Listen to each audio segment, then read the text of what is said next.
So this is a very rare moment. I'm going to actually open up a package myself. Yep, I'm opening up this one. And I'm not sure. I think I might know what's inside here. But you know, you can't tell because everything looks like a box. But I have a feeling. So let's find out because I'm very curious and I very much want to open this one and see it. Oh, and by the way, I'm Denny Daniel, the curator of the Museum of Interesting Things, and I very seldom open up any packages myself because I usually leave it to you guys because, you know, someday, 100 years from now, you'll be able to look back on these videos and go, oh look, I was the one who opened that. Or your kids. Or your kids' kids. And hopefully someday we'll have a physical location and then everyone will know who opened what and how cool would that be. Okay, so here we go. And it is the shape that I had supposed it would be. So I think I am correct in my guess.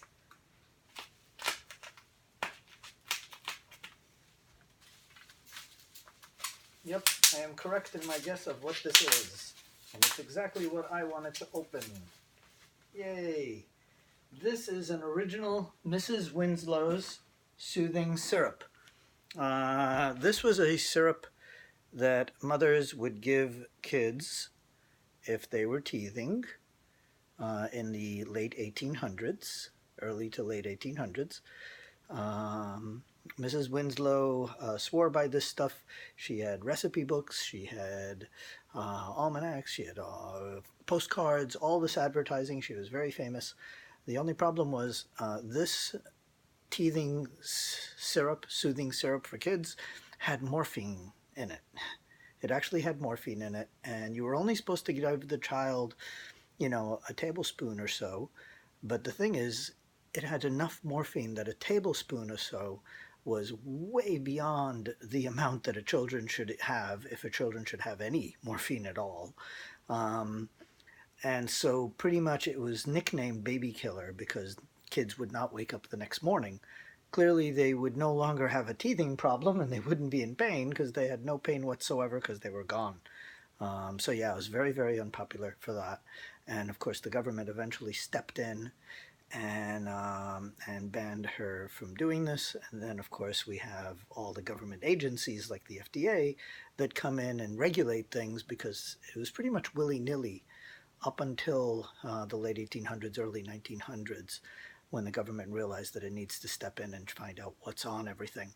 Later on, she continued doing this until the early 1900s and made a new one that she had to change what it said on it.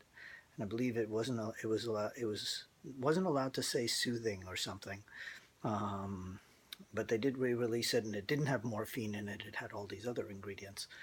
But yeah, this is an original Mrs. Winslow's soothing syrup, and this is from the time when it did have morphine in it. And like I said, a lot of these quack medicines are pretty crazy.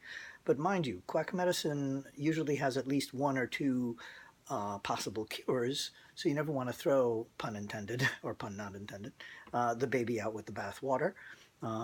So you do want to learn from it and figure out if there's other uses. Obviously we use morphine today, we just don't use it on children and to that quantity.